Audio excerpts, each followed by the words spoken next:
ஒரு காட்டில் அழகான மயில் மற்றும் கருப்பாக இருக்கும் காகம் வாழ்ந்தன. மயில் தனது அழகான தோகை பற்றி பெருமைப்பட்டு இருந்தது. அதே சமயம் காகம் எப்போதும் தன் கருப்பு நிறம் மற்றும் அழகின்மை குறித்து கவலைப்பட்டுக் கொண்டே இருந்தது.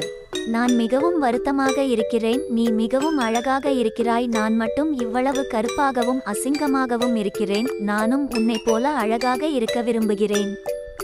நீ உண்மையாகவே 4 காரணங்களுக்காக தனித்துவமானவன். உன் குரல் மிகச் சிறந்தது. நீ உயரம் பறக்க முடியும். நீ எங்கு வேண்டுமானாலும் சென்று விளையாடலாம். எனக்கு இவை இல்லை. எனது சிறகு மட்டும் அழகாக இருக்கலாம், ஆனால் அதைவிட சிறந்த சிறப்புகள் உன்னுடையது. இதை கேட்டு காகம் நன்றியுடன் பறந்தது. அது தனக்குள்ளே இருக்கும் சிறப்புகளை கண்டு, ஒவ்வொருவருக்கும் தனிப்பட்ட சிறப்புகள் உள்ளன.